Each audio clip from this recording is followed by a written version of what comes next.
The views and opinions expressed by guests are their own and do not necessarily reflect the views of Forge Fitness and Nutrition LLC, the podcast hosts, owners, employees, contractors, partners, or affiliates. This presentation may include the use of explicit language. Listener or viewer discretion is advised.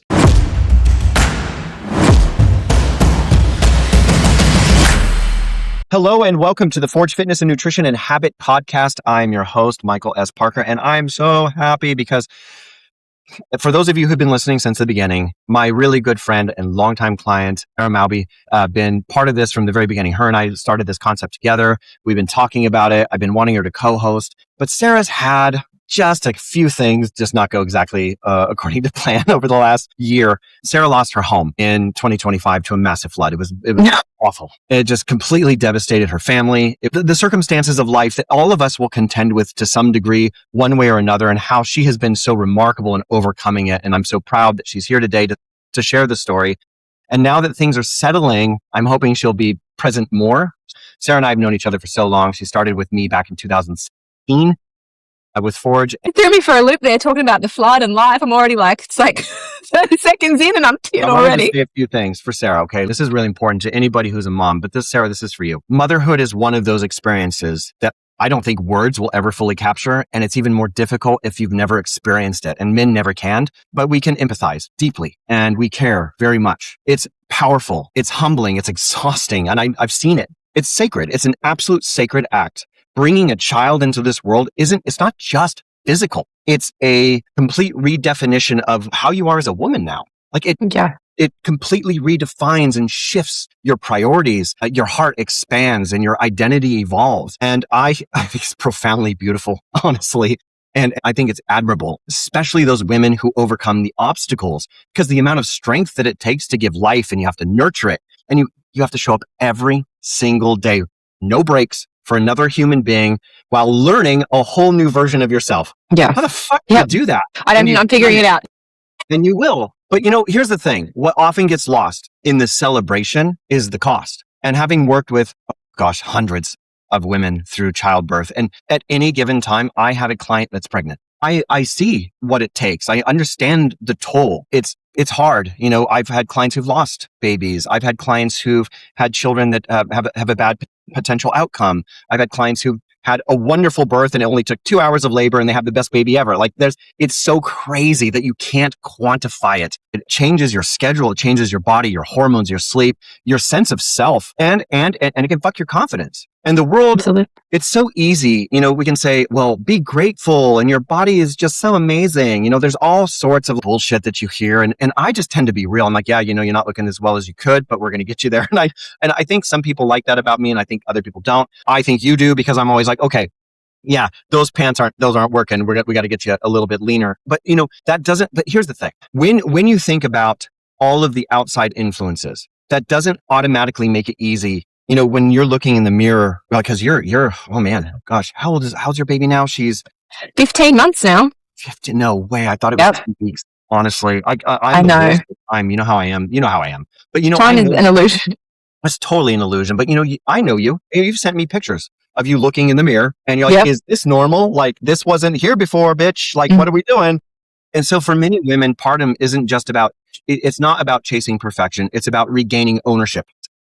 And I could be wrong. And Sarah, this is the thing that you can help with because that's how I'm seeing it as I'm observing and I'm working with these women through these issues. We want you feeling strong again, feeling comfortable in your skin, feeling confident, not just as a mother, but as you, as Sarah, as the actress, as the producer, as the writer, as the wife, as the amazing sister and daughter and friend. You have to sort those things out. And that's why I'm really excited that you're here today because I've been waiting to have this conversation with you. And I know that fuck, your fucking house was underwater. It's not just to talk about motherhood. It's to talk honestly about your postpartum journey, the challenges, what your expectations were and how they changed. What are they now? Because obviously you get your face kicked in with life and what it actually takes to rebuild strength and confidence after birth. And not to mention that you lost your entire home at the same time that all of this was happening. And, I'm hoping that we can show people a way that if you have the right mental state and you're as powerful and strong as you are, that you can get over some crazy shit. And that's what I wanted to open with, Sarah. So welcome back. That was that one hell of an opening, my man. Like, wow. I think I'm really impressed that as a man, I think you were able to capture a lot of the experience. And just as a human, you're just such a wonderful support in my life and in many people's lives. So thank you for that. Yeah, it is so hard to articulate, like, all of the levels and different experiences that happen to you physically, emotionally, psychologically. Every single aspect of who you are, like, gets bombarded with. And I'm even struggling to find the words because I'm still in it, right? Like, I thought, when you talk about expectations, I mean, I didn't know what to expect. I'd never done it before, but I certainly, when people were talking about being in postpartum for 2-3 years, thought, like, I can do it quicker. I'll get through that way quicker. I definitely underestimated, like, just how expansive it is. This redefinition of self that you talk about, is the hardest thing. And that's why the first baby is definitely the hardest baby, because you've already gone through that transition. So, I mean, then I haven't had a second one, but then there's other challenges that come with it. But all of, my friends and family that have more than two always talk about that first one is like the biggest, like, kick in the guts to, like, what is my life now? Who am I now? So 2 weeks into having my daughter, I just remember it was the first time I was allowed to drive because I had to do an emergency cesarean. And I literally live, like, next door to my mum. So I left my baby with my husband, just drove to my mum's and to drive back. And just in that little window, driving back up my road, I was like, oh, this is forever now. This part of my brain that's, like, just constantly, where's the baby? What's she doing? Like, is she okay? Like, I will never be alone anymore, like, forever. And it was really emotional because I was like, look, I'm glad this child is here and I do love her.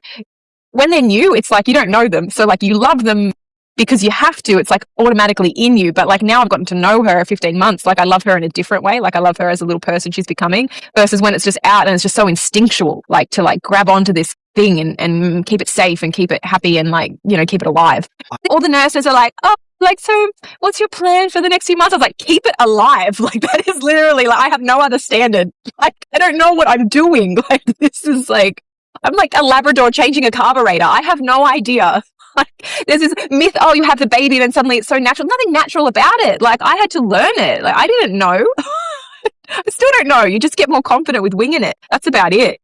But, okay, this is the best way. I was thinking about, like, how can I describe what it's like to have this internal shift? Because that is the thing that I was the most unprepared for, that no one could really articulate to me what that would be or how irrevocably it would change me. Is that, like, imagine, okay, you have this house, you lived in this house your whole life and you know this house inside out. And then one day there's another door and you're like, what? Where did that door come from? Has that door always been here? I don't know. And then you open the door and there's all these other rooms in the house. And you think, okay, was that door always there or did it just get put in? And would it have just been unnoticed? And now that I know that door is there and I know those other rooms are there, they will always be there. And it's still the same house, and yet it's not. So, like, we always had this capacity within us as women to have all these other rooms, but the door was just shut, and now it's open, and you could never ever lock it again. Like, that's it, it's done. And so there's this grieving process that happens where it's like you're still you, but you're more than you. But you can never not exist within these spaces again. Like, the spaces irrevocably changed within you. I've heard a lot of ladies talk about that in different metaphors. I've heard, like, moving from junior high to high school and then to college and then, you get married, that your life fundamentally changes, but nothing changes you more than birthing a child. Well, my therapist I feel so LA when I say that, told me that the biggest shift in your brain happens from 0 to 4 and then next, birth and postpartum. Like, there is no other, like, in your life, like, that your brain will change or grow that much within those 2 periods. Like, it is insane. I mean, the obnoxiousness of you having a therapist aside. I know. Okay, but as you said, I did lose my entire home this year and have a baby. Yeah, no, I'm just fucking with you. I needed to talk about my feelings. My husband can only take so much. Yeah, he's great though. I mean, honestly, he's just fantastic, dude. He is great. And I don't even know him at all, and I've known you for. You know him through me. Obviously, at one point, I know I'm going to get to meet him, and I can't wait because Heather speaks Portuguese and you don't. Yes, she's got it up on me. Yeah, so I'm going to have to talk to you, and she's going to have to talk to him. It'll be fun. We'll go out for dinner one time. But I just, you had mentioned a couple of things I want to circle back to. You talked about postpartum. And that it is a pivotal point of women. What were your biggest surprises? And let me give you some classifications to consider. Surprises, they could be emotional. They could be physical, and then they could be mental. And when I say mental, it's more about like the logistics of like, I got to get the kid here and do this and do that. And then emotional being like all the shit. And then physical is your body, right? Yeah. Of all of those things, what would you say that you were not prepared for? Well, I mean, definitely that one that we just spoke about is just like feeling internally, intrinsically forever changed was the biggest thing.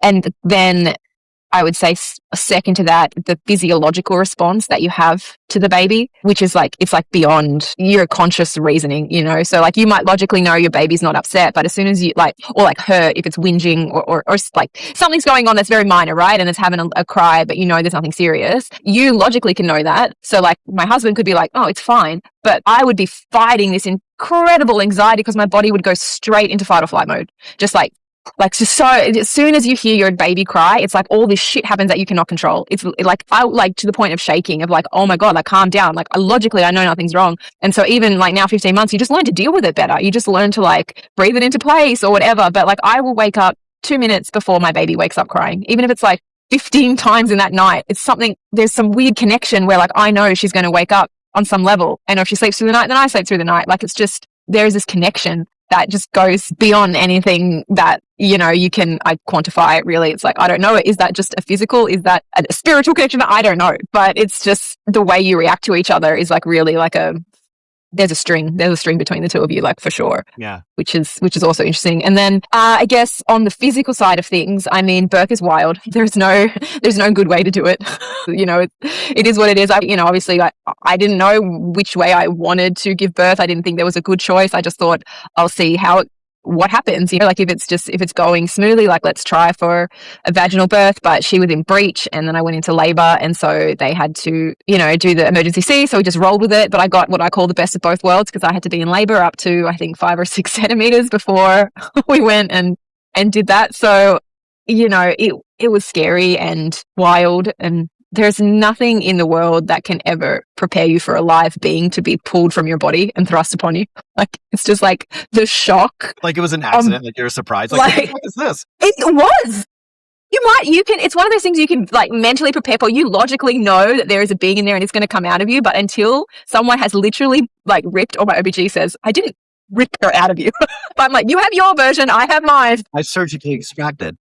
That's what it felt like. But like, they just, and then it's there and you're like, what the? It's like alien, man. Like it's crazy. And because it is such an intense experience, and that surgery, like I know they talk about going through 9 levels, and it's like one of the deepest surgeries or whatever that you can have. Abdominis and all that. Yeah. Yeah. And then I've had abdominal surgery for like a gallbladder and appendix, which is like very surface in comparison. But like I didn't like most of your organs. I know, I'm not giving out any more unless you pay me a lot of money. No, I'm done. No more organs. But yeah, like, so I didn't feel as difficult a recovery surgically as I did like from those other ones. And it was so much more major. And I think that's just because of everything else that was going on. I just couldn't focus on pain or stress or anything. I was just like, I barely even remember that I had surgery. Like, I was like, I guess it hurt, but like, you know, I was so scared to walk after my first surgeries. Like, oh no, it's going to hurt so much. And this one, I was like, get up, walk. Like, yeah, okay. I couldn't walk. I had surgery, but I just didn't have the same stress about it or worry about it. And I think you do feel on some level kind of invincible, because after you've like labor sucks, like, and then once you've had this life pulled out of you, there is like just a few days of like, holy fuck, I can literally do anything. Like if I can do this, like I can do literally anything. And that's that phase. I don't feel quite as invincible as I did the initial part of it. But yeah, I was just like, fuck, this is a huge experience. And I just couldn't fathom that it was the most abnormal experience for a woman to go through. You know, like it's how many millions and billions of people have kids? Like it's normal, it's common. But it is not normal. Nothing about that is normal. It's wild. That's a funny way of looking at it. And it makes sense to me. I mean, it does. Now, out of curiosity, just on the back of that question, now I'm thinking about it. So those are the things that you were not prepared for. What was one thing that you were just like, I'm fucking ready? And what was that one thing that you were ready for? If any? Still waiting to put bows on her head, because I knew I had all these little cute outfits. So I was ready to dress her up and put bows on her head, and that's about it. She came early. We had moved back from America. We hadn't finished unpacking our boxes. Like we were not ready. I can't help but laugh because the first picture you sent of her to me, she had fucking bows in her hair. Yeah, that's what I was ready for. Wow, you were so ready. I did not know that until just this day. That's why I was laughing. That's actually the only thing. But you were going through a lot at the same time though, so. Yeah, no, it was massive. Like international move, first baby, and then the flood. It was wild. Like there was no point moving. Like I wish I didn't spend all my money to move my shit back because I just lost it all. Should have Wow. just Yeah. hold it. Well, we'll circle back to that because I think that's important. We'll capstone with how you navigated a new baby and moving back to Australia from the United States, all that stuff. Well, let's circle back to that near the end because I like the theme that you're on and you've got such a great, lovely energy about it. And I was thinking about this. Many new moms, especially with social media, because you know I have to talk about social media.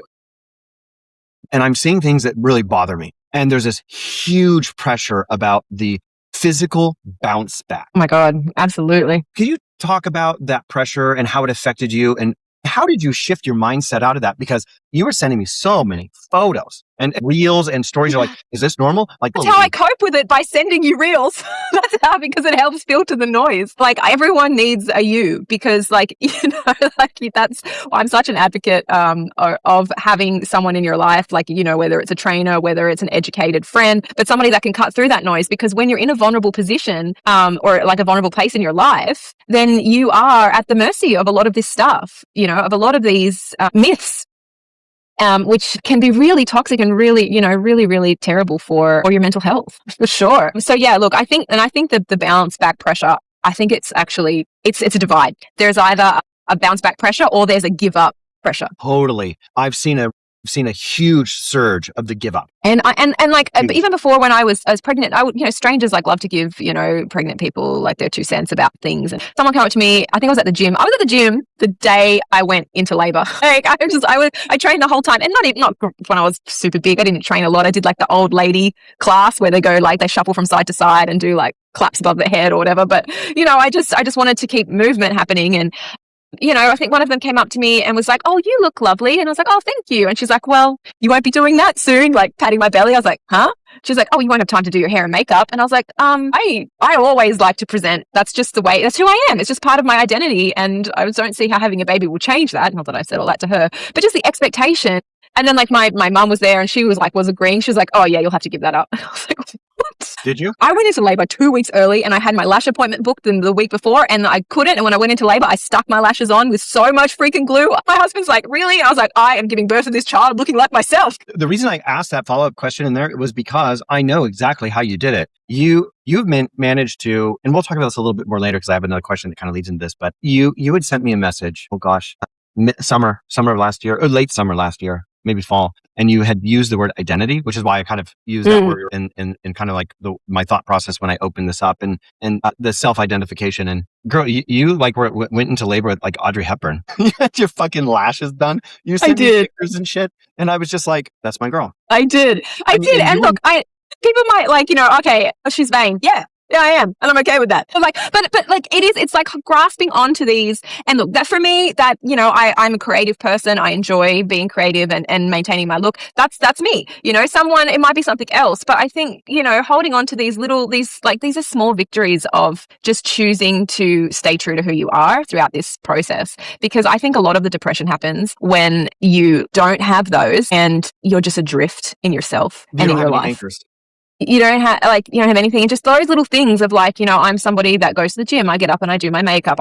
These little routines that like you can continue for yourself are so small, but they're so important. They just ground you in who you are, because you really can get lost in just this wash of like, is all I am now like barely surviving? Because the exhaustion is real. Like, you're really tired, the breastfeeding, if you do that, or if you can't do that, it's so hard. And, you can just become like, you just feel like you're on the surface of life, just making it like day-to-day survival. And you know what? I don't think I struggled as much as I expected. And I would wonder how honest women are being. I'm just very honest. There's 2 parts to this. What you just said is correct. I think that sometimes people aren't always true. They're not authentic. And I can understand why. There's so many reasons why somebody wouldn't say it. Embarrassment, social shame. They feel guilty that maybe there is a massive like silent martyrdom of like, you don't deserve to feel stressed and worried, because that means you're not loving your child enough. You're not like devoted enough to your new role. There is a huge, like massively. That was exactly my point. However, with you, one of the things that you really struggled with was the reality of your career and your profession and having a pregnancy could profoundly affect it. Mm-hmm. And you were very concerned about that. Yes, I was. And the recovery is always really, really challenging. So I want to ask you this question. What did your postpartum recovery actually feel like compared to what everybody told you it was supposed to be? Yeah, no, way harder and longer than I expected. Way, way harder and longer. In the sense that, like, okay, so I think one of the biggest misses around like breastfeeding, like, oh, you breastfeed, you lose all this weight. And it's actually like made it harder. I started losing weight way easier after I had stopped breastfeeding. And everyone's like, oh, you'll just use breastfeed, you'll like slim down. And I'm like, as soon as you give birth, you start losing weight, like fluid, you lose a whole organ. You grow an organ, you lose an organ, you know, your placenta's gone. And that shit is massive. Yeah. People are like, oh, it's just a giant. I don't even understand whether. Anyway, so your body's like shedding a lot of fluid, so you're shrinking anyway. So people, I think maybe they're thinking, oh, I'm breastfeeding, I'm losing weight. Well, even if you weren't, that would be going down because there was a lot of extra like amniotic fluid. There's all this shit going on. Your organs are sliding back into place. Like it's all happening. And then when I would be at the gym, I wouldn't feel strong. And I remember saying to you, like, I feel so like I'm going to snap. I feel injury prone because the hormone, the there's catabolism, and there could be bone density loss, and then there is postpartum diabetes. There's all kinds of things that can interfere. So while I was breastfeeding and training, I didn't feel like I was getting anywhere. I felt like I couldn't get stronger. I couldn't increase my weight. Like it was very frustrating. Well, okay, there's two parts to this. The first thing is that yes, you're right. It's very difficult when you have to get back in there and you're re-aggravating the central nervous system, excitation, contraction coupling. You're getting your muscles to flex and extend. All of those things. There can be hernias. There can be all kinds of fascial problems and the abdominal cavities. There's so many variables. You also are a princess for workouts. I'm trying to say I'm a pussy. I'm not. Only when it comes to cardio. We've had this conversation. I will lift those heavy weights. I love heavy weights. But do you, Sarah? Yeah, I think so. I know. Well, I'm going to get you, but don't you worry. They hurt, but they're good because they work. No, look, no, I know. Really, I'm kind of teasing you a little bit. I'm kind of teasing. No, but look, it's true. Those hormones, those breastfeeding hormones, you don't feel like you in your body. It's like, because it's doing something else. So like, I said to you, like what I do at the gym, it doesn't work in my new body. I don't know how to make that work. Let me clarify. All jokes aside, I was just ribbing you a little bit. All jokes aside, there is a hormonal shift and your sensation of energy is greatly diminished. Yeah, I was about to say, and then there's no sleep. It's not even the sensation. Wait, what'd you say? Sleep? That was also the fact that when you're going back to training, you're also exhausted and you're living on broken sleep. Right, broken sleep. Oh, thank you. Okay, good. Okay, so we're on the same page. That's what I was going to say. You had huge sleep problems, massive protein deficiencies. I have been pushing you so hard for protein. And I know you've made some wild changes over the last 3 months. But before we get into that, I want to circle back around because, it is true that you're in the state of exhaustion and you're giving, it's not just physical energy, it's emotional energy too, because baby is either crying or the baby's happy. So like you're going through these huge waves of emotion, like and that fight or flight spike every time they cry, cortisol. It's wild. And then there's also, and this is just like, we're talking about homeostatic birth here. We're not talking about like, your house is under 5 feet of water or anything like that. We're talking about just normal birth. Right. That's challenging. So I want to transition in and we're going to come back around to some of the like fun solutions that you found and how you've been able to get back on your feet and you're filming currently. Yes. Or you've been filming and you'll be filming again, which you and I have very specific goals for your physique for this upcoming shoot. But I wanted to talk about something that I think is really interesting because, you're more of a social media gal than I am a social media person, right? I think, as you know, just for those of you who've never listened to the podcast before, or if you're common listeners, or if you're Sarah sitting here rolling your eyes, you know what I'm going to say. I fucking hate it. I am not a social media person. It is my biggest flaw in business. I failed to establish a good social media presence with my business. I did not realize that was a credit score. So my mistake. Sorry, I don't have 250,000 plus followers. I'm not going to fake it. Anyway, all that to say, I think social media is nuts. But I think that social media is a super awesome way to create all kinds of personal disorders and false comparisons. How about that? %. But now you can AI filter everything as well. It's crazy. An AI filter, yeah. So I find it to be really toxic for most people. But I've learned a lot about the toxicity and the obnoxiousness of social media influencers. But, at the same time, I'm empathetic because I understand how it's affecting the everyday person. It really does mess with people's heads. It changes what's reasonable expectation. It changes timeline ideas. changes. There's a comparison, like you could be, and I really feel awful for young kids, like say preteen, early teens, when you're already feeling like you don't even belong in your own body. Your left foot is your right foot. Man, we all went through puberty. We know what to talk about. And I'm not talking about any political stuff here. I'm talking about just like normal puberty. Like when you go through that as an adult, you're like, yeah, I can look back and say awkward, so awkward at 13, 14, and 15. It wasn't. Like looking back, I was like almost subhuman in my mind. I felt so out of my element and like to my feet, right? Isn't that how you describe it? I was miserable. So I had a miserable time. Yeah. And I know that you're way into more social media than I am. You're active on Facebook, and I follow you on everything, but I just don't interact very much. But you're active on Facebook. You have Instagram, like you have tens of thousands of followers all around the world. And that's great. That's awesome. And I know that I always have tried to position myself as a non-invasive little angel on your shoulder that whispers in your ear, don't fucking look at that. That's stupid. It's so true. On your social media, Yeah, absolutely. And you need that. But here's the question that I have for you. How did you navigate the conflicting advice in nutrition and weight loss? Wow. Oh, I don't know. Let's say also trying to heal, you're breastfeeding, you're simply trying to survive. Exactly by what you just said. I just messaged it to you. Well, aside from me, like, well, No, okay, well, that's really... But it's not sweet. It's just true because like as I said before, when you're vulnerable, like that is when you cling to these, like, it's the quick fix fantasy, isn't it? And that's always been around, and it's not new. It's not, social media is not responsible for it. It just takes advantage of it. Yeah. Everybody falls into that trap from time to time. And yeah, look, I have just been a fool for the quick fix fantasy, decades before I knew you, to then meeting you and working through all that and finding, like how to be the best you can be. When those temptations come up again, where do I go? I go to the person that helped me get rid of that in the first place. That's why you get 50 real links from me. What about more Pilates? What about this? 50?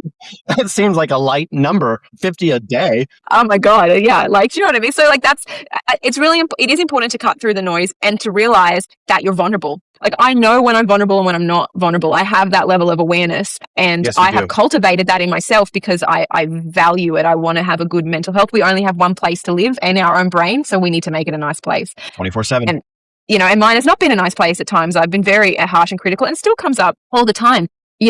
It's just a commitment that I have, that when those toxic thoughts come up, when those negative thoughts come up, I'm going to deal with them. And if I can't deal with them, I'm going to take it to someone that can help me work through it. Because we're not perfect. I can't manage everything myself. Sometimes I can figure out my own crap, and sometimes, I need a mate. Yeah. And I think the key is having that awareness and knowing, if you're not sure, ask someone that you trust. Don't put into ChatGPT. That's just like a what do you call it? An echo chamber. You need someone that you trust, that has, that either training or education that can help you go like, okay, this is real or not. Because sometimes you just can't know. Yeah, no, that's true. I've two points here. The first one is kind of a joke off of what you just said about ChatGPT. And then the second one is a transition into heavy shit. So the ChatGPT comment is funny because, as you know, we don't use AI for any program design or what we work with clients. We use AI to help us script advertisements and social media content. Absolutely. Because I'm a dullard when it comes to that kind of stuff. I'm not, how many more bicep curl videos do we need on the internet? 0 I don't know. I think it depends on the bicep. Come on now. There's an audience out there for your bicep curl, mate. People want to see it. Yeah. Give the people what they want. But what I'm talking about is in my space, I'm an educator, right? I'm a biomechanist. So when I look at things, I don't think about it from an aesthetic standpoint. I think about it from a functional and progressive standpoint and sustainability. I think about how does this work for my clients and how can I help them achieve their goals safely, effectively, and with as much fun as possible, depending on their attitude, whether it's good or bad. So for me, it's really not so much, social media is not a good platform for me because I don't do the flashy shit. I do the stuff that people don't want to hear, which is if you're unhappy with your fitness, it's your fault. Dead on social media. I'm dead. I'm already dead. My message alone, I'm fucking dead on arrival. That's not the point. You've been pushing me over the years and I've done better. Don't you think I've done better? Yeah, definitely. You're definitely stepping it up. Yeah, we'll do better. But it's a means to an end. Yeah, but you know what? I want it to be an authentic means to an end. Then, right? So I'm not going to sell absolutely. out. Absolutely. Like, no. Give the people what they want. No, I'm just teasing, yeah. I give people what they need. That's very unpopular. And I know. It's so unpopular. You are not, that's like bringing salad to a barbecue. You're not going to win any friends. They don't like that. No, they don't. Like that. Of course not. Because people, that's just about trying to put someone else down so that they can feel better about their own life choices. Of course. And, not that I don't feel as confident. This is, I should be confident. I don't feel as confident in myself as I was before my baby because of, obviously I'm still not quite as lean. I had someone comment to me, we went out for work drinks and people love to comment. They love to comment. And they were like, don't they? I thought you went to the gym 5 times a week. What are you doing eating like that greasy taco and having a margarita? And I just went, I don't go to the gym 5 times a week so that I cannot eat this. Like I work for this. I can sit here, feel lean and fit and like drink my margarita and eat my taco without any guilt because I know tomorrow I'm back in the gym. I'm back on my plan. Like, I have that. Like I do this training to enjoy my life and look good while I'm enjoying it. Like that's why I do it.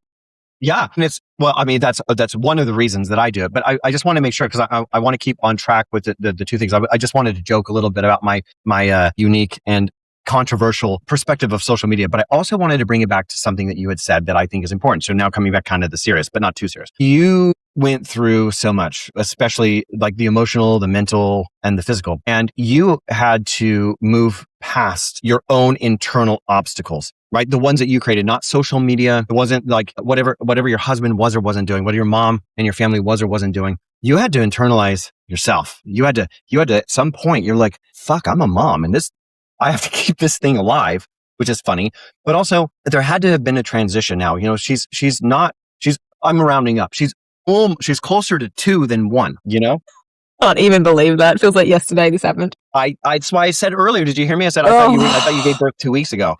Oh my God. Yeah. So and I know you're tired and you've made these realizations. You're like, remember, you and I had talked, it was, September. I think it was right after or right before I left for Brazil and you were all jealous. Yeah, it was after. Yes. It was after Brazil. And so September, you and I were talking and you were telling me how that you were so exhausted and that you were having so much trouble with your sleep and your sense of self, your identity. And that's why I used those words early on. And it wasn't just tired. There was so many things that were going on. But aside from me, which is very sweetheart, thank you so much for, including me in that. But aside from me, aside from social media, aside from your husband, anybody, just you quantify it down to the granular, beautiful Sarah. What helped you in your own head that you think is the most profound thing postpartum that you did? Okay, you want to get real? Let's get real. No mother thinks they do anything enough, ever. Like, ever. It's really difficult to hear you're doing a good job navigating that. I don't know, I know that I have actually, because I know what the history of who I am and my emotions and all that stuff. So I do know that I held it together a lot more than I think my husband definitely expected me to, but when you talk about doing a good job, that's really hard to hear because you just never feel like it's enough. You just never feel like you're doing enough. And anything you do for yourself, you feel guilty because you're taking energy away from what could be being put into your child. Even though if you don't feel, if you don't give to yourself, you can't pour from an empty cup. Like it is a bit of a vicious cycle. So I think the only thing because I'm still in it, right? I don't consider myself out of it. I'm still figuring out how to help myself and do all this.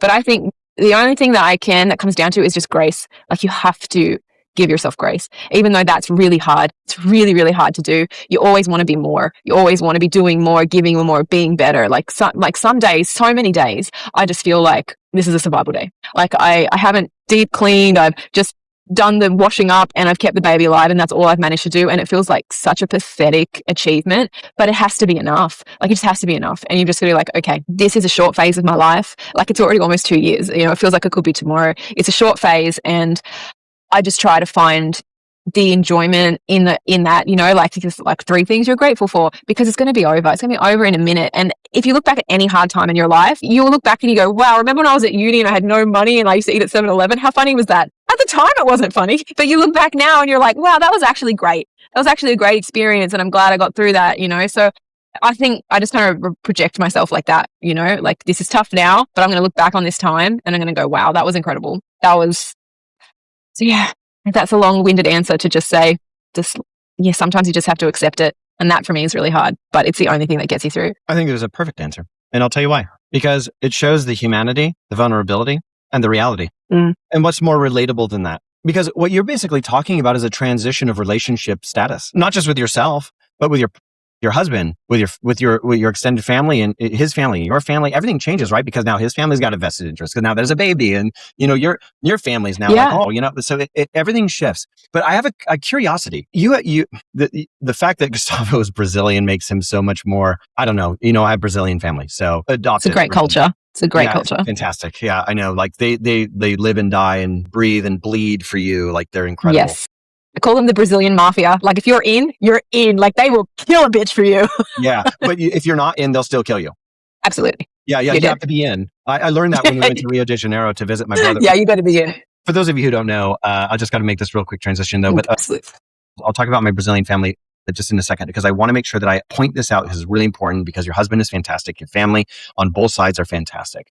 I want to understand something important from you so we don't lose momentum on this idea that the shifts that you experienced within those inter-family relationships outside of yourself, right? Because we just talked about, you having to internalize things and you had to make some internal shifts. What were some of the biggest challenges that you had to face with family with the baby? It's really interesting becoming a mother and then reflecting on how you were mothered or parented, because like it gives you a completely different lens. Even though as an adult, you start to see your parent as an adult and you can look at things, you can do all that, like, and see them as an individual and not like some kind of pedestal thing, like when you're a kid.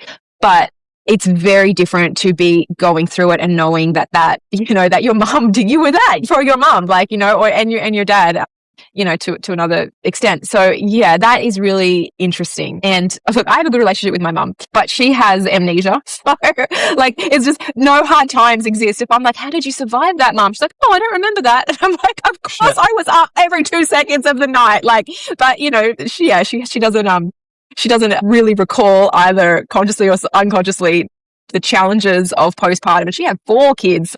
But she must have, and I'm looking at it, and then you remember little things. Like I remember one time she went to the doctor and the doctor was like, give all your kids port once a month so you can sleep through the night. Like, like old school doctors, they don't tell you to drug your kids anymore. But I'm like, well, you must have been so exhausted. Cannabis? Port, P-O-R-T, like give them a few tablespoons of alcohol. Yeah, my grandma had the same thing as she used brandy. Yeah. Yes. So I don't know that my mum actually did that. She denies that she did it, but I don't know. Who knows? Who knows where the truth lies? But that was the doctor recommendation at the time, which, medicine changes. Trust the science. But now through the lens, even though mum might not recall it, or again, consciously, subconsciously, I don't know, but I can see, look, obviously she was exhausted. Like obviously she was to the point where she was going to the doctor, like, help me, like, what do I do? And so it's really interesting to look at that. And then you have to address elements of your own childhood. What worked for you? What didn't work for you? What do you want to do differently? What do you want to do the same? Like all of that kind of stuff it's really interesting how it opens your eyes to that. And it changes the dynamic because I have a lot more appreciation, for mum, and also a lot more criticism, let's be real, of like, well, things I don't like. But now, every day on my birthday, it's only been like 2 birthdays since then for my mum. Like my birthday, I buy her a present. Because I'm like, why this whole time did you not tell me that my birthday wasn't about me?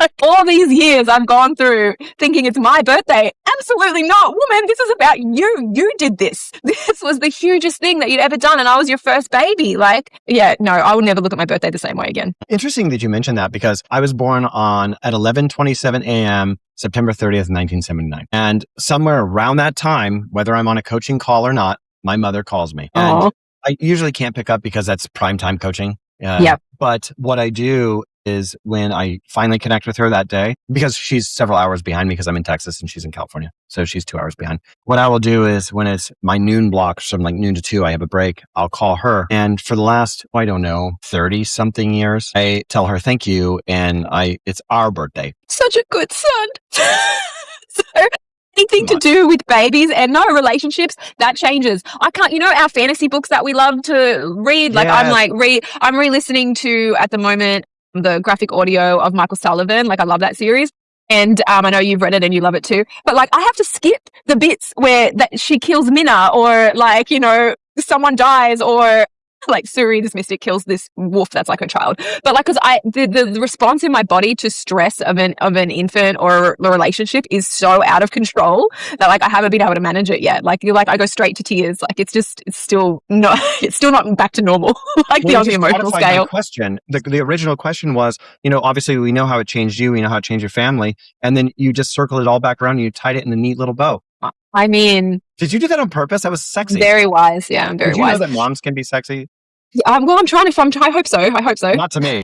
I would. I hope so. I hope so, because I'm trying to get there again. You don't feel it. You feel used. You feel dirty. You know what I felt like? I felt like I was a car that had never been driven off the lot, because like my womb had never been used, and then it was all used. It was weird. It was like, now all part of me is like secondhand. You actually did two things beautifully. You capstoned that question in such an articulate and human way, and you actually transitioned us into another topic, which is, well, let's talk about how that. Well, I multitask. I'm not only a woman, but a mum. So You're like, I'm not a one-trick pony. That's it. I got it all. Yeah. Well, let's talk about that though, because, sexiness, you have to be for your career, and movement and exercise play a huge role in your day to day. But I mean, obviously you and I think if I were to really look at your programming that I've written for you for the last 9-10 months, it's really about recovery, mobility, and getting you ready to the next level. Yeah. Well, I had a lot going on as well with my hormones being still elevated. Mine took a really long time to come down. I had postpartum depletion. I had to have an iron transfusion. So there was a lot of other stuff going on as well, which now finally is sorted. And now we can kick the training up, which is great. And we have to, because but what's the last reel that I sent you? Who was it of? Oh my gosh. I don't know. We do send a lot of stupid reels to each other. Hey, Beckinsale, Underworld. Oh, yeah. That actually wasn't the last one. There was another one, but yeah. That was the one in reference to the conversation. Was in reference. Yes. Okay, this is the thing. So we know that fitness, nutrition, and daily habits really help with recovery, and exercise plays a huge role in healing. We know that. We all know that. That's nobody on this planet would disagree with that, except for some grifters. Anyway, what I was wanting to ask you was, now that you're getting a little bit more stabilized, and we've kind of moved you out of the recovery routines, for ladies who struggle the way that you did, can you reinforce for them how a routine that's more supportive instead of overwhelming is helpful? Okay. So the biggest thing that I would, in terms of like physical stuff, because there's a lot of things I would tell a woman that was going to go through this, but just in terms of the physical stuff, I would say do not underestimate hormones and the effect that they have on you. Like, you can't fight them. And I'm a fighter mentality. I feel like I can beat anything and like punish it down, but like you can't. You can't beat hormones. You can't work against them. You have to work with them. You can't go. I couldn't go straight into my old training program when my hormones were all over the place. Like it just was impossible. It wouldn't have happened. Like, and I, maybe tried it a couple of times, and like it just kills you. Like you can't. So you have to work with your body where it's at physiologically in order to go anywhere. And then because I kept going to the gym, even if I didn't feel like I was, murdering myself enough to get results or whatever you tell yourself, like it still counts, because what you're doing is you're keeping that foundation in place. Because if you just cut everything and I don't even know how it ever started again. Like I just don't know. Like it just had to be part of my life. It always was. Even when like I was getting no sleep, when she was right born, like a few, 3-hour blocks, 2-hour blocks, like I would still go, this is my gym day. And even if I had nothing, I would just go and I would pick up a 2-kilo freaking, weight and just be like, and I felt so much better for it. Not only because physically I was moving, but I was accountable to myself and committed to my goals long term. 2 comments on this. First of all, you and I had mini calls in 2025 where you had a screaming baby and we had to adapt and we worked through it. The second thing that I'd say is if you are working with a professional, hopefully they're competent as a lady, and as guys too, like as guys suffer postpartum differently than women, it's not the same by any stretch. No. It's a different situation. But they do have a drop in testosterone, interestingly enough. Yeah, well, there's a physiological reason for that, but we don't need to get into that because so that you don't go wandering around. You settle down, and I can own you. Sowing oats, baby, just throwing them everywhere. There's no oats left; they're gone. That's been claimed. There's a real reason for that. That's absolutely it's protection and provision. It's an evolutionary response. Yep, yeah, exactly. Well, but I was, with all jokes aside, what I was going to say is that if you are a lady and you're suffering from postpartum problems and you're working with a professional, you need to tell them and be honest that it's too much. And that's what Sarah and I always were talking. She'd be like, hey, I feel like it's just like, I think I had you doing Bulgarian split squats. You said, fuck that. And we modified and adapted. So if you're a fitness professional and you're listening to this, pay attention to what the ladies say when they're postpartum. If you're a woman and you are working with a professional, be honest with your professional. And if they don't listen, fire them. Also, because what happens to you if you have a program that you're not hitting, you are so vulnerable emotionally. It's just one more thing to beat yourself up on. Absolutely. Like it's really important that if you have a program that you hit it. It just that personal accountability that you have it helps your self-esteem. Yeah, it does. But what it does, it protects you. It protects you from your overeager ambition through social media expectations or familiar expectations, personal expectations. You have to be regulated and look at yourself and say objectively, where am I right now? How is my body feeling? Should I reevaluate my time frame? My goal isn't necessarily wrong. Time frame for your goal has to be evaluated and judged accordingly. And that can be really hard. So hard because you want it now. Also, yes, I'm impatient, as fully acknowledged. But also, I think what made me more impatient is that I was so desperate to get back to me. Like, I missed me. There's like a mourning period that you go through when you have a baby of the change, even if you don't regret it, which I did not. But it was just like, I just would be crying sometimes, just saying to my husband, like, I miss you. And he's like, what are you talking about? Like, you're still you. Like, you've got all this. I'm like, I don't think you'll ever quite get it. I'd still struggle to articulate it. But being fit and lean was just like, it's something I latched onto because it was just such a part of who I was for so many years. So like just wanting to get back to it fast so that I could find me again, I had to like just be at peace with the transformation internally. I understand this, even though I've never birthed a child, but I've seen so many women go through this. And I will tell you, postpartum depression, anxiety, intrusive thoughts, they are standard. They're normal. The intrusive thoughts are wild. Do you want to know what one of my one was? I was cooking dinner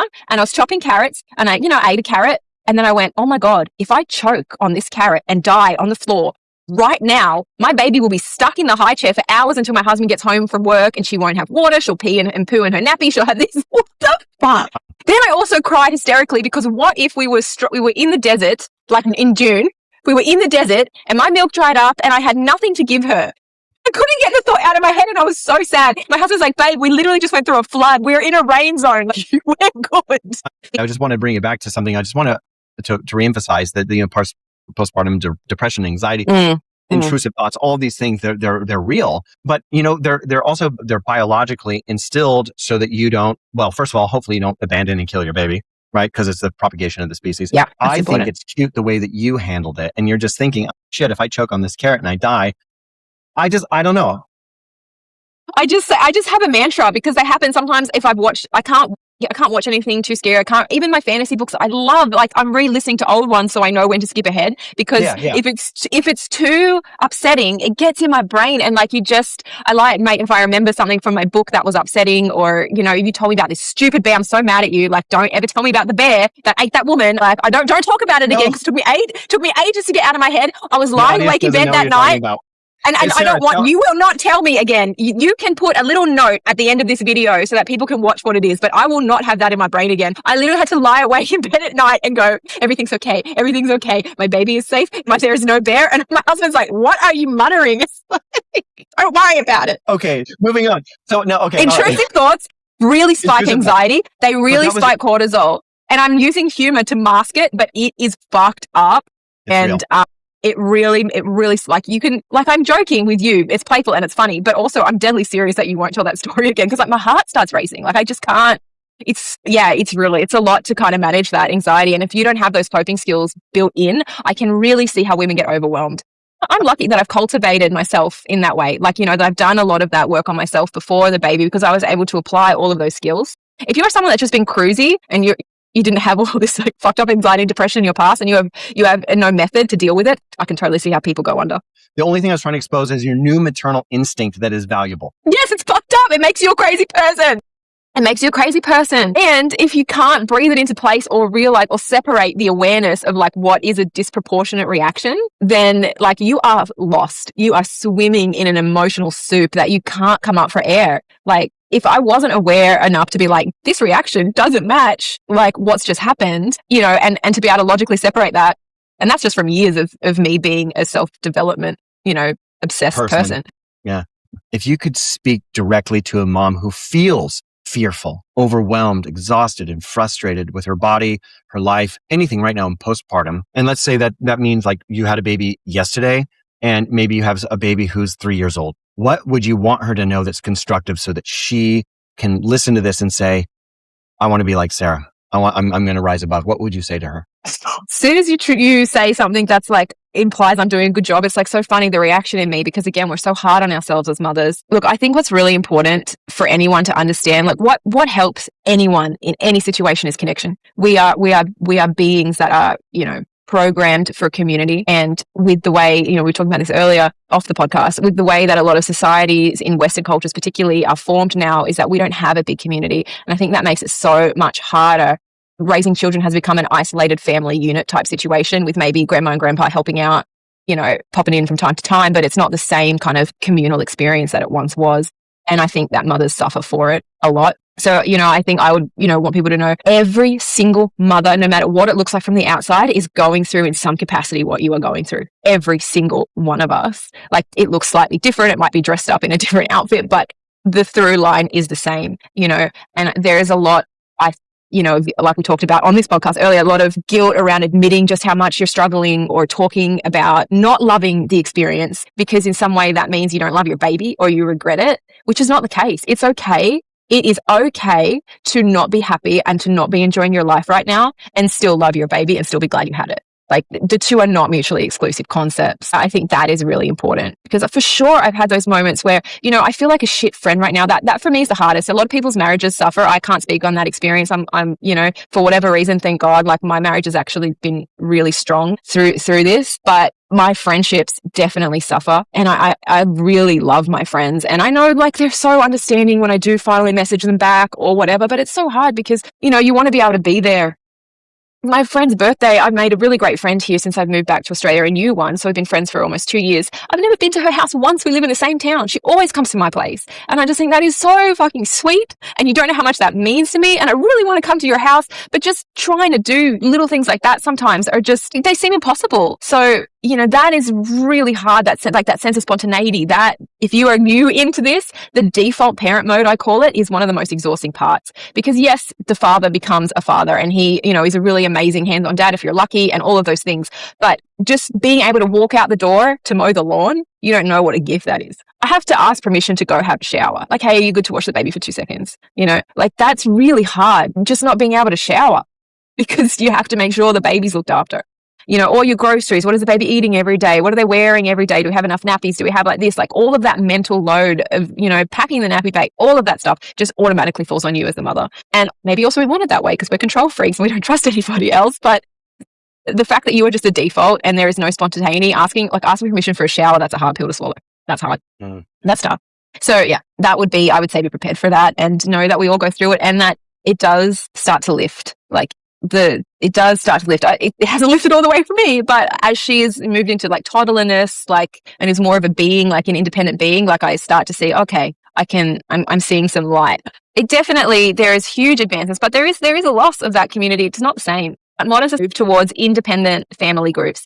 But here's the thing you have to understand. You don't have a choice when you become a mum. I didn't have the luxury of like that I used to have when shit happened of just like having a complete mental breakdown. Because number one, the instinct to protect my child from suffering is like so ridiculously strong that even protecting her from my suffering is important. Like, so I can't suffer too much, because then she suffers. So it's a real balance of like, and that's why I've freaking got a fucking therapist and I recommend everyone doing it who's going through this, because you have to be able to channel and process your stuff and not just repress it. So it's this real balance because you got to just keep going. And I'm grateful that happened while I was a new mum, because I don't know, it made me stronger to deal with it. Like, I don't know if it would have been as, dealt with it the same way, because I just had to. Do you remember the movie Apocalypto? Yes. You remind me of her when she was stuck in that well and the water was coming in. Oh my God, stop.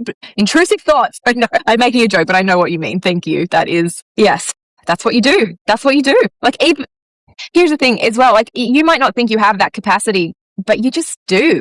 Like, you just do. It's bizarre. It is a bizarre thing, but you don't know what you're capable of. But the truth is, Michael, in that well, I would do that for my Pomeranian. They're my forever babies. I remember when they were little puppies, and now they're hella old because like we're getting hella old. No, I hate how that happens. No. But yes. Anyway, I yes. really appreciate you exposing a little bit of that and being vulnerable. But so now let me just ask you, like, one question, and we'll transition to a close here. I was just kind of thinking about everything that you were saying, and you've had to instill a significant amount of habits, stuff that you already knew about, but also things that you and I've talked about over the years. Yeah. You've had to create boundaries.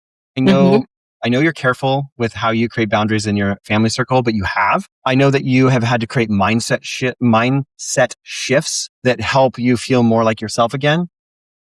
And you have to discover new ways of creating that new version of yourself. So I was mentioning habit, boundaries, mindset, and all that stuff. When you quantify you now compared to her, what does that look like in your head? And what are you the most proud of with your personal development? That I believe that I can achieve my goals. I think that was really missing. When you are looking for quick fixes, like there's something about, where you're currently at that you really don't deeply believe you're capable of doing it without a miracle pill. Ozempic or something like that. Yeah.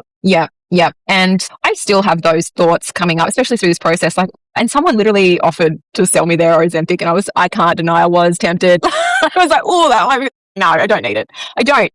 And I think knowing that you are capable that's all you need, because we all start somewhere other than where we want to be. But if you truly believe you can walk the path to get to where you want to go, then there's nothing that can stop you from achieving that. I think you've just got to have faith in yourself. So lame, but it's true. I will remind you that what you just said is the good parts were true, the bad parts were false. What bad parts? You're better than that you think you are. What do you mean? You're a better mother than you say. Yeah? Yeah. I'm sorry. I'm complimenting you. You're really good. Yeah. Now I understand. Okay, sorry. Okay. Yeah, look, I guess it's because I don't, I guess no one should feel like a role model or inspiration, especially when you go through it, because every day is a roll of the dice when you got a kid, right? You don't know what's going to happen. Are you going to have a good sleep? Are you going to have a bad sleep? That can set the tone for the whole day. It's hard to make plans. If they get sick, everything changes. So you never feel like, oh, I've got it. Like, I'm done. This is it. Like, I'm killing it, everybody. And this is what you do. And if anyone tries to tell you that, it's bullshit. Like, all of these, and they do fuck with my head, the social media stuff that I know you love to shit on. Here's one. When you see these, beautiful nurseries and everything is folded and in a drawer and organized, and these gorgeous mums in yoga pants and tank tops with their newborn baby come in and lay down, you're like, whoa, and you're there in dirty sweats, haven't washed your hair in a week, your room is chaos, going I am failing, how did she do that? Here, she didn't do that. It's not real. It's not real life. And I do fall in the trap of comparing myself to that stuff at times, and I've got to snap out of it. You can't compare yourself to anybody but you in any area of your life. And, that is so much happiness in that. We all fall out of that all the time. I definitely do. And you've just got to keep bringing it back, just be with you, be the best you can be in this moment, in this day, in motherhood. And don't think too long term that, you got to get through each day. And that's how I approach my workouts now too. Wednesday's workout day. That's it. Just today. I don't think about the next week or whatever, just in the moment. Yeah. You basically just proved my point. You're welcome. What I was saying was that it's a joy, it's a blessing, and you've done a really good job with it, despite the fact that you think that you haven't. Phenomenal husband, phenomenal family, and you've done a lovely job. I'm so proud of you. I can't express how amazing it is to see you have grown and the hardships that you've endured and the moves and the career setbacks and the frustrations but you don't give up. And that, my dear, that is what I'm expecting from you in 2026. I do not give up. No, fuck no, you don't. It's not in my DNA. Now, and also, you know me, I'm not gonna sit by and let my friend and wallow in any kind of self-pity, which you haven't. You've been fine. Everything's good. But here's the thing. I'm telling everybody who's listening or watching right now that she is going to look so goddamn good in this upcoming movie. Tell everybody about the upcoming movie, would you? Okay, well, the movie is The Ocean's Curse, and it's a movie that I'm producing with my production partner, Johan Earl. He's directing it, and we're both acting in it. We worked together years ago on Forbidden Ground, which is the film that brought me to America. It got bought by Lionsgate and got released, and that's what brought me over and got that side of things. So we're back teamed up again to do another film. In this film, it's epic. This film is like a testament, I guess, to my mentality of you don't have to settle. You can, break your own glass ceiling and create something really epic. So what I'm saying in a flowery way is that we're basically taking on a studio level film at an independent level. There's sharks, there's underwater spectral pirate ghosts, there's, a Portuguese galleon, there's possessions, there's these demonic storms. It's wild, and we always just go, what are we doing? But, dream big, go hard, make it happen. Is there some links that we can put in so people can go and donate? Absolutely. Yeah, you can. We have it. We've released a teaser, so you can see that we did doing motion capture. It's kind of like Pirates of the Caribbean meets Miami Vice. Hey, drugs and pirates. Yes, that's exactly it. That's exactly it. So so we released a teaser that people can see. We also, we're documenting the BTS journey so people can see how we're actually doing all of this insane stuff. So yeah, we can do some links for sure. Yeah. So send those over to me, and then I'll make sure that anybody who's listening or watching, all those links will be in the bio. If you want to contribute to Sarah and her studio so she can get this really, really nailed down. I've seen some of the imagery. Oh, there's the little pommy. Oh, which one is this? That's Bunyip. Okay. A bunyip is like a chupacabra in Australia. It's like dairy animal that comes out of the billabong and gets you. She wants to go out. There you go. Go, baby. Hi, bitch.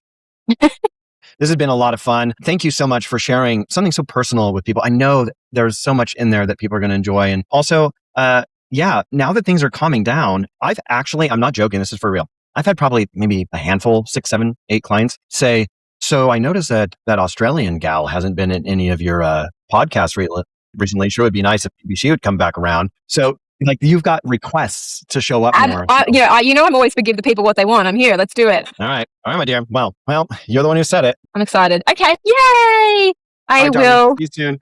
keep going. And my doctor did comment when I went in. She was like, "Oh, you're looking lean," and I was like, "Thank you." Noticing. Okay, that was awesome. Loved it. I will go to the gym. All right, tomorrow. keep me in the loop. Okay. Darling, it's good to see you. You look fantastic. Same, you too. All right, sorry. Bye.